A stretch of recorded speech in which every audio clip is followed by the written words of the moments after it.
মাটিতে নয়, এবার বাঁশের মাচায় চাষ হচ্ছে ৩ প্রজাতির তরমুজ।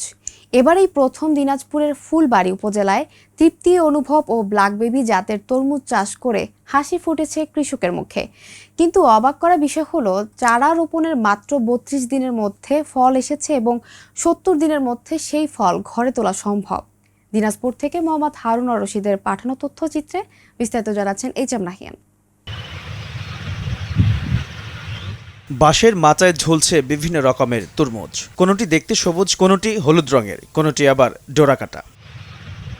একই জমিতে ৩ রকমের তরমুজ যে কারোরই নজর কাড়বে খুব সহজেই। আর এমনই দৃশ্য দেখা গেছে দিনাজপুরের ফুলবাড়ী উপজেলার আলাদিপুর ইউনিয়নের ভীমলপুর গ্রামে কৃষক আব্দুল হামিদের জমিতে। তিনি এবারই প্রথম প্রদর্শনী আকারে বাঁশের মাচায় চাষ করেছেন ৩ রঙের তরমুজ। উপজেলা কৃষি অধিদপ্তরের সহায়তায় ২০ শতক জমিতে তিনি বাঁশের মাচা পদ্ধতিতে তৃপ্তি, অনুভব ও ব্ল্যাক বেবি জাতের তরমুজ চাষ করেছেন। কৃষি অফিসার বলল যে কয়টা খাবে আর একটু দেখে দেখে থাকবে, কিন্তু অল্প দিনের খুব লাভজনক আবাদ, তুমি করো, তোমার লাভ হবে। তারপরে যেহেতু বলল সহায়তা দিবে, ওখান থেকে সার দিছে, বীজ দিছে, আবার জৈব সার দিছে, রাসায়নিক দিছে। দেওয়ার পর আমি তো লাগার পর দেখতেছি তো ফল তো খুব সুন্দর আসছে।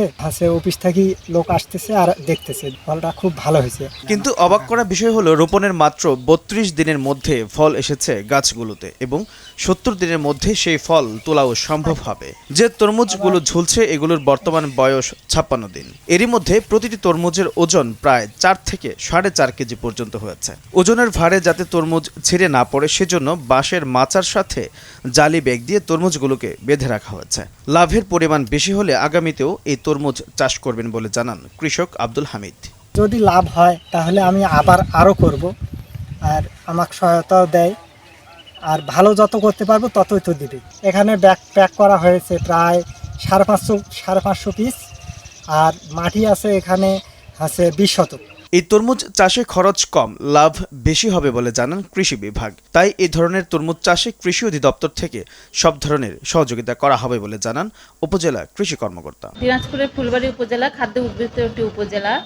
এই উপজেলায় দিনাজপুর অঞ্চলে টেকসই কৃষি উন্নয়ন প্রকল্পের আওতাধীন নতুন ফসল হিসাবে মাচায় তরমুজ চাষ প্রযুক্তির ব্যাপক প্রসার ঘটেছে।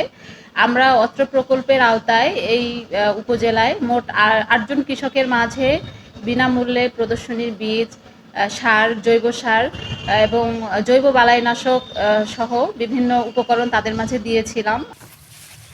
এইচ.এম. নাহিয়ান, ভোরের কাগজ।